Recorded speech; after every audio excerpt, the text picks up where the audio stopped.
Do you mind showing me your cabinet so I can kind of give you some good pointers and see where the protein's coming from in your diet? Sure. This is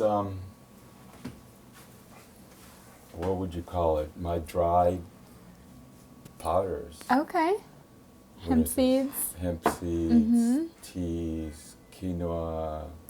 Quinoa's a really good, it's a complete protein, and I've actually had other friends who have had cancer, and that was one of the only foods in their more egregious stages that they could like hold down, and it's a really good balanced food because it's got protein and good fat. I mean, it's just that you could eat it with like avocado or something and make a really good dish with it. And if you wanted additional protein, if you were really feeling, you know, you mentioned how you felt really faint some mornings, you could put some tofu in there, or some tempeh, or some seitan and kind of add extra protein. But quinoa is a really good balance of all of that. So that's really good. Great. And these are a really good source of fat. So I presume you're putting those like in smoothies or on... My smoothies. Yeah, okay, good. And what is this one again? This one is green powder. It's energy. Okay. Here. I have the can here. Okay. Powdered energy. Okay, and chlorella is a really good source of natural protein too.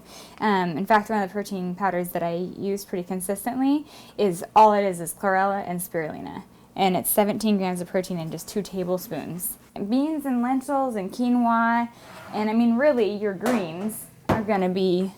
And I make hummus with this. Oh, nice. Your guanzo beans. Nice. Yeah, those are great, too. And these are organic. I mean, I try to go organic, and I buy bulk. Those are also good. I'll So put those over here on the protein table. Yeah, you got actually a lot of great options. I do have some jalapenos. I'm Mexican, so I do make my guacamole. There you go, yeah. And, I mean, like I said, I am Mexican. Yeah. So fennel. So I make scrambled tofu. Yeah, like eggs. yeah. But the softer, you know, when they're really soft, like the tofu comes out and it almost falls apart. If you use that in your smoothie, makes it super creamy. From what you have in your cabinet, in your fridge, you have a lot of things, which is good. I'll start with the proteins, but your tofu, we can do so many different things with. This is always a good thing to have on hand. Some of the sprouted tofu is a little firmer, so if you're ever looking for something you want to like slice up and do maybe like a steak, like a tofu steak that might be easier for frying, this is really good for like scrambles or smoothies like we kind of talked about, and a great source of protein, of course. And then you had a couple different types of lentils, which is really good, the red and the green here, and those are amazing sources of protein. Natural, don't need the meat for those, so that's good. You have garbanzo beans, is that correct? That's what was in here? I soaked them. Yeah, perfect. And you made hummus or something, Hummus. right? That's ideal. And again, for those veggie burgers, you could use those after soaking them with the lentils and some quinoa, which you've got here too, which is a great complete protein. And if you're having this every day, you're also getting good, because this had chlorella in it, so that was another good source of protein, and beans are always of any kind are good.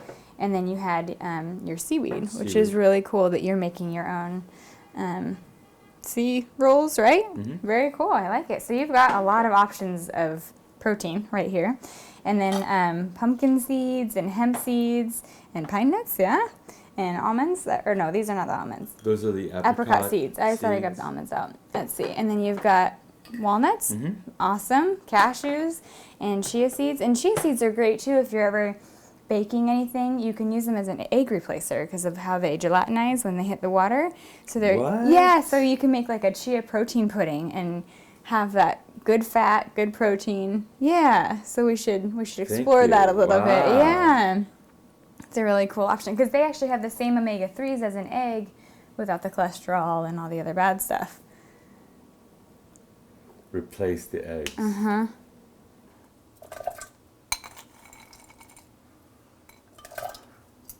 Fantastic. Thank you. That's so cool. Maybe that's the coolest. And then we put some of these in there. Are we going to put plums?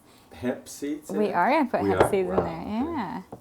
If you're open to that.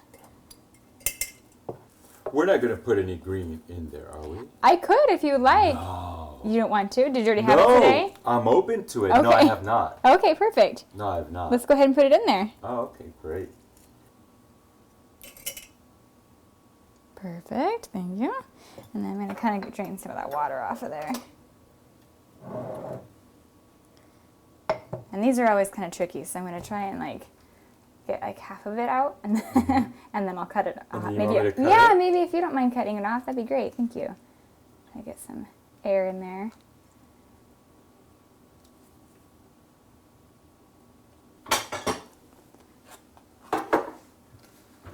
I have storage things. There we go. Alright, so I'm gonna use a teaspoon. So when was the last time you ate meat? In 2010. Okay. Hold on. Oh, that's. Oh, sorry. Wrong button. And then chop. Some for you and me. All right. But I'm sure that other people will want some. Do you want to try it? Yeah. And then we'll see. if it Okay, needs sounds anything. good. I'll let you try it too. I want you to tell me what you think. Cheers. Salud. It's fantastic. It's good? Mm-hmm. It is actually really good. You don't really taste the green in there, right? You're amazing. As you can see, I'm making the attempt.